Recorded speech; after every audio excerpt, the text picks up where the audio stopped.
Assalamualaikum warahmatullahi wabarakatuh. Alhamdulillahirabbil alamin wassalatu wassalamu ala asyrafil anbiya'i wal mursalin wa ala alihi wa ashabihi wa man tabi'ahum bi ihsanin ila yaumiddin. Puji dan syukur marilah kita ucapkan kehadirat Allah Subhanahu wa taala atas begitu banyaknya karunia yang telah dilimpahkan Allah kepada kita. Sudah sepantasnya dan seharusnya kita bersyukur, mensyukuri semua nikmat yang telah diberikan Allah kepada kita untuk melakukan ketaatan kepada Allah Subhanahu wa taala.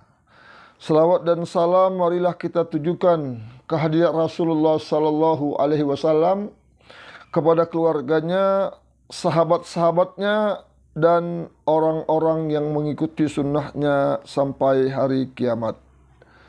Pendengar jemaah kaum muslimin yang dimuliakan oleh Allah Subhanahu wa taala, pada akhir ini kita jumpai di tengah-tengah masyarakat kita banyak bermunculan yang berkedok ustadz, berkedok kiai, berkedok macam-macam yang pada hakikatnya adalah perdukunan. Sehingga masyarakat masih banyak yang terkecoh, masih tertipu. Disangkanya dia itu berobat dengan cara yang benar, rupanya berobat dengan cara yang diharamkan oleh Allah Subhanahu wa taala, yakni dengan datang ke dukun. Karena Nabi kita sallallahu alaihi wasallam tegas-tegas melarang dalam banyak hadisnya untuk datang ke dukun.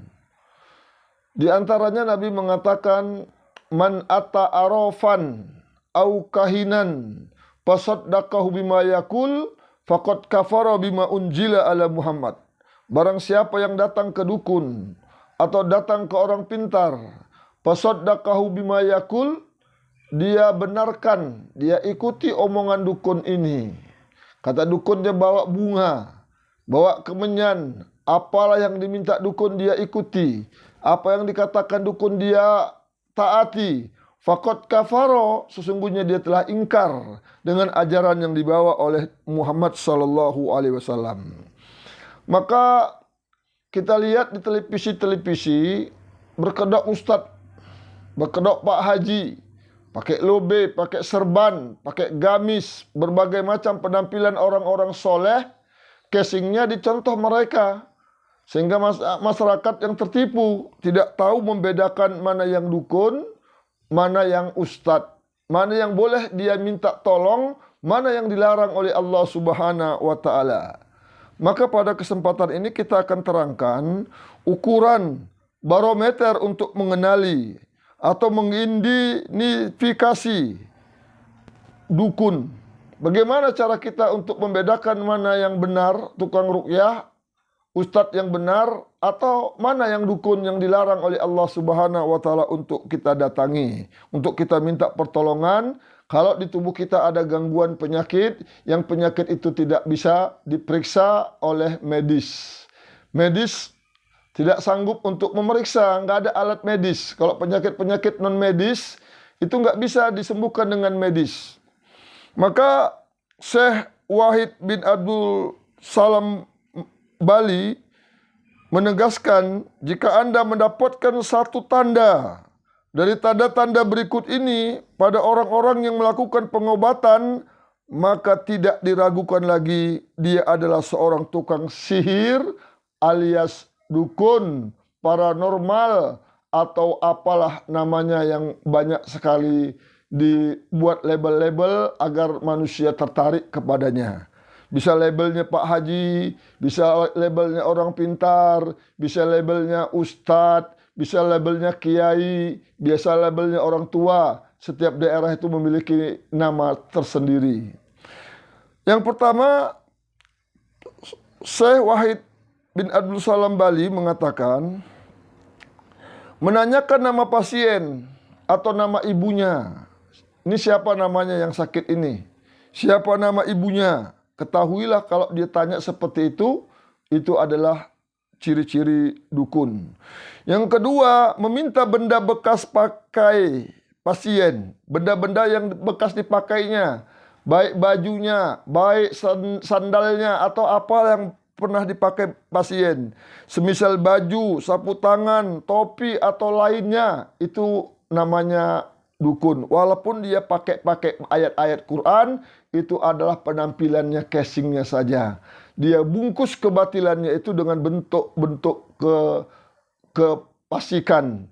Tazinul batil bisuratil haq. Dia bungkus kebatilannya itu, kesirikannya, praktek perdukunnya itu dengan bentuk-bentuk kebaikan supaya manusia banyak yang terkecoh, dikiranya dia itu adalah orang yang baik, padahal hakikatnya orang yang menyengsarakan manusia.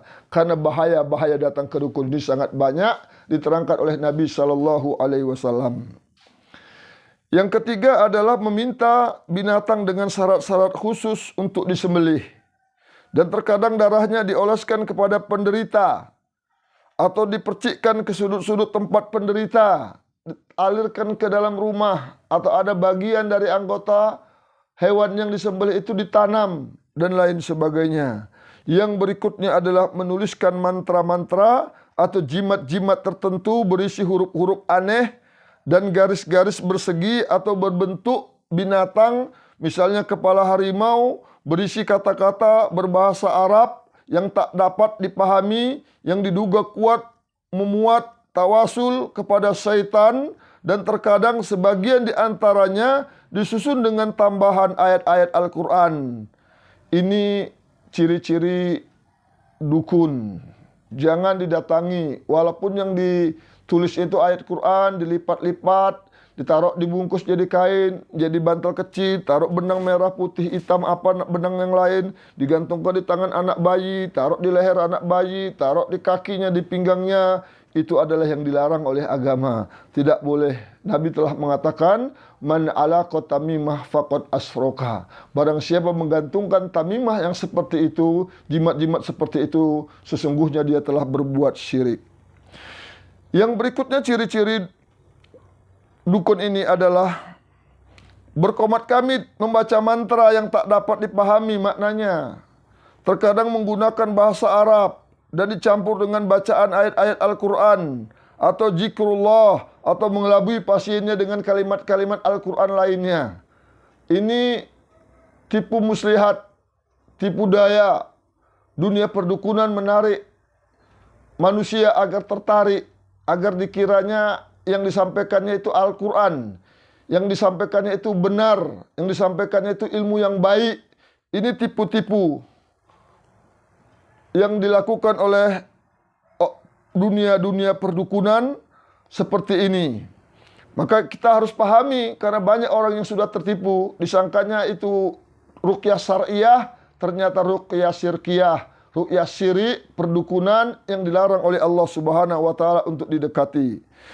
Yang berikutnya adalah menyuruh penderita mengurung diri selama beberapa waktu tertentu, mengisolasi di suatu ruangan yang mungkin lembab dan tak disinar matahari untuk menjauhi kerumunan. Yang lainnya menyuruh penderita untuk tak menyentuh air selama beberapa waktu, biasanya selama 40 hari. Jadi tidak bisa kena air, tidak beruduk, tidak bisa kena air. Ini biasa yang dilakukan oleh dunia perdukunan.